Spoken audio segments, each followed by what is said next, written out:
اس کو ریڈیوس کر کے دن بدن جو ہے گنے کا رقبہ جو ہے انکریز کیا. یہ کیوں ہوا؟ یہ میری بات سنیں نا, لیٹ می, مجھے بہت اچھے, میں نے I am happy that you somebody like you is talking about it. Please مجھے دیکھنا, میرا ٹائم ضائع ہو رہا ہے. میں نے پورا پروگرام میں اس کو ایک ایشو کے طور پہ جو ہے, ایک نیشنل ایشو, ایبسولوٹلی.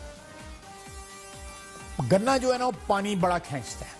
بس سمجھ لیں آپ نے ہینڈ پمپ لگا دیا, اتنا پانی کھینچتا ہے, یا ٹیوب ویل لگا دیا ہے, اتنا پانی کھینچتا ہے. ہم نے sugar, no this is not today اور tomorrow, it's stretched over decades میں بھی, کہ ہم نے شوگر جو ہے اس میں جو شفٹ کیا, اور most of the time international market میں پرائسز کم ہوتی تھی, ہمارے یہاں پہ شوگر مہنگی ہو جاتی تھی. اس کے بعد ہم سبسڈی میں پڑھتے تھے کہ جو ڈفرینشیل ہے انٹرنیشنل مارکیٹ اور لوکل میں, اس کو برج کیا جائے. اس کا علاج تو یہ ہے نا کہ آپ یہاں پہ کاشت کم کر دیں, اس کا ایریا جو ہے وہ سکڑ جائے, اور گندم آپ جو ہے وہ ایک قسم کا دیں. بہت سی چیزیں امریکہ میں تیار ہو سکتی ہیں, لیکن وہ چائنا میں اس لیے تیار کراتے ہیں, وہاں سے اس لیے امپورٹ کرتے ہیں کہ ان کو اپنے گھر میں مہنگی پڑتی ہیں, چائنا سے ان کو سستی پڑتی ہے. یہ why can't we do that, کہ اگر چینی کیوبا, جب when I was growing up, اور یا میں آئی واز ینگر, تو چینی جو ہے کیوبا سے آتی تھی, برازیل سے آتی تھی, اور ان ممالک میں جہاں پہ گنا ہوتا ہے, سینٹرل امریکن کنٹریز یا ساؤتھ امریکن کنٹریز یا کریبین سے جو ہے شوگر آتی تھی. اور ایک گورنمنٹ جو ہے ڈیسائیڈ کرتی تھی کہ بھائی ہمارے گھر میں جو ہے شوگر اتنے بھی کی پڑ رہی ہے, انٹرنیشنلی ہم اتنی اس حساب سے پھر ہم گنے کی کاشت بھی ڈٹرمن کرتے تھے. یہاں لوگوں نے 25-30 ہزار کے اپنے فارم بنا لیے جہاں پہ وہ گنا کا جو ہے. دیکھیں, یہ آپ کی کاشت کی جو پالیسی ہے, یا کلٹیویٹ کرنے کی زمین کی زمین آپ کی اپنی ہے, وہ آپ کی اپنی ملکیت ہے, لیکن گورنمنٹ کو, چاہے وہ ہماری ہے یا موجودہ ہے یا اس سے پہلے حکومتیں ہیں, ان کو دیکھنا چاہیے کہ ہماری لوکل یا انٹرنیشنل مارکیٹ میں کیا سچویشن ہے, ہمیں کون سی کراپ جو ہے, ہماری کراپ جو ہے, ہماری کاٹن جو ہے وہ کبھی مار نہیں کھا سکتی, ہمارا چاول کبھی مار نہیں کھا سکتا. یہ ایسی کراپس ہیں جو کہیں, ہماری شوگر مار کھاتی ہے کوالٹی میں, بائی دی وے کوالٹی میں مار کھاتی ہے, وہ ہماری اچھی کوالٹی کی شوگر نہیں سمجھی جاتی. کوئی مانے یا نہ مانے, لیکن نواز شریف کا آخری دور حکومت کارکردگی کے لحاظ سے خاصا بہتر دور تھا, لیکن سابقہ حکمران جماعت نے بھی بہت سی غلطیاں ایسی کی ہیں جن کا خمیازہ بھگتنا پڑا ہے. کوئی بھی حکومت غلطیوں سے مبرہ نہیں ہوتی. بہت سی حکومتیں ایسی ہوتی ہیں جن کی پالیسی کسی وقت جا کے ناکام بھی ہو جاتی ہے, ہر پالیسی کا انجام کامیاب بھی نہیں ہوتا. تو بہت سی غلطیاں کی گئی جو کہ جن کا خمیازہ ہم سب بھگت رہے ہیں. ایک غلطی شوگر ملوں کی بہتات ہے, یہ مان لینا چاہیے کہ شوگر ملیں ضرورت سے زیادہ لگائی گئی, اور چینی پیدا کرنے والوں کو جب سبسڈی دی گئی تو اس کی وجہ سے سرمایہ دار اس میں گھس گیا, اس کا نقصان ہوا ہے. اسی طرح بجلی پیدا کرنے والوں کو بھی بہت کھلی چھوٹ دی گئی. اب نواز شریف کا خیال یہ تھا کہ جب وہ حکومت میں آئے تھے تو لوڈ شیڈنگ بہت زیادہ تھی. ان کا خیال یہ تھا کہ اگر لوڈ شیڈنگ پر قابو پا لیں گے تو ہماری صنعتیں اور کارخانے چل نکلیں گے, ایکسپورٹ بڑھائیں گے تو بجلی زیادہ پیدا کر لیتے ہیں. لیکن کارخانے اور صنعتیں اس تناسب سے چلے نہیں. اس کی وجہ سیاسی ماحول میں خرابی تھی اور اداروں کے ساتھ ہم آہنگی نہیں تھی. تو آپ کو یاد ہوگا کہ 2014 میں تو خان صاحب نے دھرنا دے دیا تھا, تو حکومت سیاسی طور پر بڑی مشکل میں چلی گئی تھی. پھر بہت سے اداروں کے ساتھ مس انڈرسٹینڈنگ ہوئی تو وہ پلان چل نہیں سکا. اسی طرح ایک زمانے میں جب چینی کی مسلسل قلت ہو رہی تھی تو اس وقت بھی یہ سوچا گیا کہ اپنے کارخانے لگا لیتے ہیں. چینی چونکہ بنیادی اشیاء ضروریہ میں سے ایک چیز ہے, یعنی 4-5 جو انسان کی بنیادی ضروریات ہوتی ہیں کھانے پینے کی, گندم, چاول, گھی, چائے وغیرہ, ان میں چینی بھی شامل ہے. تو پاکستان میں چینی کے کارخانے لگنا شروع ہو گئے, لیکن چونکہ حکومتوں میں کبھی تسلسل نہیں رہا. یہ 90s کی دہائی میں کسی کی حکومت 1.5 سال, کسی کی 2 سال, کسی کی 1 سال, تو نظام بگڑتا چلا گیا. یہ جو 90s کی سیاست ہوئی ہے نا, اس نے پاکستان کو بہت شدید نقصان پہنچایا ہے. اس میں جو بھی لوگ انوالو ہیں یا جو بھی لوگ اس کے ذمہ دار ہیں, سب کو پتہ ہے کون کون ہے. تو سرمایہ داروں نے ہمیشہ خراب سیاسی نظام سے فائدہ اٹھایا. انہوں نے مزید کارخانے لگائے, سیاسی جماعتوں پر سرمایہ لگایا اور چینی میں سے مال بنایا. اب یہ اوپن سیکرٹ ہے کہ ہر حکومت میں وہ لوگ آپ کو نمایاں طور پر نظر آئیں گے جو سرمایہ دار ہیں, جو انویسٹر ہیں, جو چینی کے کارخانے لگاتے ہیں, چینی کا بحران پیدا کرتے ہیں اور فلمار بناتے ہیں. آگے بڑھتے ہیں اور منصور علی خان کے ساتھ گفتگو کر رہی ہے پی ٹی اے کے ہم رہنما عالیہ حمزہ ملک. پاور سیکٹر سکینڈل سے پہلے چینی کا سکینڈل آیا, جہانگیر ترین کا اس میں نام آیا اور پھر حکومت کی طرف سے یہ کہا گیا کہ جہانگیر ترین کو ایک اہم عہدے سے یعنی ٹاسک فورس سے ہٹا دیا گیا, ان کی چیئرمین شپ سے. اب یہ عہدہ تھا نہیں تھا, جہانگیر ترین کہتے ہیں مجھے کوئی عہدہ دیا نہیں گیا. اسی پہ بات کر رہی ہیں عالیہ حمزہ ملک. دیکھتے ہیں کہ خان صاحب نے جو کہا ہے کہ وہ کسی کو نہیں چھوڑیں گے, جس کا بھی نام آئے گا. تو عالیہ حمزہ ملک کیا کہتی ہیں وہ اس مجھے ایک لائن میں صرف یہ بتا دیں, کیا جہانگیر ترین قصوروار ہیں یا بے قصور ہیں؟ صرف ہاں یا نہ. ایک بات سنیں, جب اس کا فرینسک آڈٹ ہو رہا ہے, فرینسک آڈٹ کی جو رپورٹ آئے گی وہ اچھا ٹھیک ہے, چلے ٹھیک ہے عالیہ صاحبہ, ٹھیک ہے, میں نے مان لیا آپ کی بات کہ جی فورینسک آڈٹ ہو رہا ہے. اگر فورینسک آڈٹ ہو رہا ہے تو پھر ان کو ہٹایا کیوں ٹاسک فورس کی چیئرمین شپ سے؟ دیکھیں میری ایک بات سنیں, اس میں میرے خیال کے اندر سب سے پہلے یہ بات ہو چکی ہے, انہوں نے خود یہ بتا دیا کہ مجھے تو کوئی ایسا, اور اگر ملا ہوتا تو میرے خیال میں تو سب سے پہلے میڈیا آپ فیصلہ نہ عالیہ صاحب نہ, اس طرح نہیں. ایک منٹ, شہباز گل صاحب کہتے ہیں ان کو ٹاسک فورس کی چیئرمین شپ سے ہٹا دیا گیا. ٹھیک ہے, اب یا تو you can't have it both ways, یا تو ہٹا دیا گیا ہے یا وہ کبھی چیئرمین تھے ہی نہیں. دیکھیں سر میری ایک بات سنیں, میں اس بحث میں پڑھنا ہی نہیں چاہتی. نہیں پڑھنا پڑے گا. نہیں عالیہ صاحبہ پڑھنا پڑے گا. I'll tell you the reason. عالیہ صاحبہ I'll tell you the reason. کیونکہ لوگوں کو اس طرح خدا کے لیے بیوقوف مت بنایا جائے. یا تو وہ چیئرمین تھے, عوام بہت سمجھدار نہیں سمجھدار نہیں ہے نا آپ, یا تو وہ چیئرمین تھے عالیہ صاحبہ, یا تو وہ چیئرمین تھے اور ان کو چیئرمین شپ سے ہٹایا گیا ہے. اور اگر ان کو ہٹایا گیا ہے, میرا سوال یہ, اگر ان کو ہٹایا گیا ہے تو پھر باقی وزراء کو کیوں نہیں ہٹایا گیا؟ ان کے پورٹ فولیو سے کیوں چینج کیے؟ حوصلہ کرنے پرائم منسٹر عمران خان صاحب ہے, چھوڑنا انہوں نے کسی کو بھی نہیں ہے. یاد رکھیں پرائم منسٹر عمران خان نام ہی کافی ہے, چھوڑیں گے. چلے جی نام کافی, ٹھیک ہے جی. عظمہ صاحبہ جی ٹھیک ہے, سب کا احتساب ہوگا, وہ ایک جملہ ہے, سارے پھڑ جائیں گے. دیکھیے تحریک انصاف کے بارے میں یہ پرسیپشن موجود ہے کہ وہ خان صاحب کا بہت بڑا فین کلب ہے.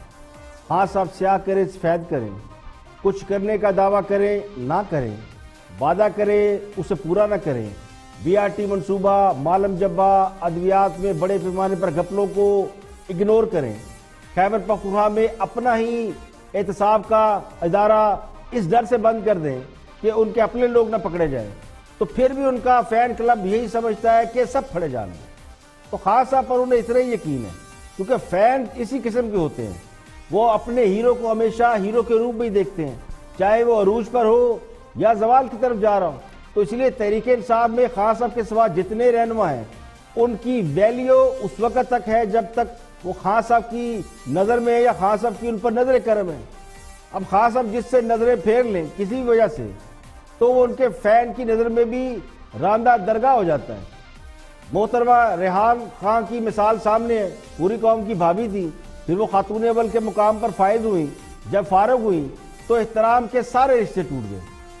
تو خان صاحب نے جہانگیر ترین کے بارے میں جو امپریشن دیا ہے اور ایک فرضی عہدے سے انہیں ہٹا بھی دیا ہے, اس کے پیچھے کیا مصلحت کار فرما رہی ہوگی, یہ کوئی ڈھکی چھپی بات نہیں ہے کہ جہانگیر ترین اب کسی کام کے نہیں رہے.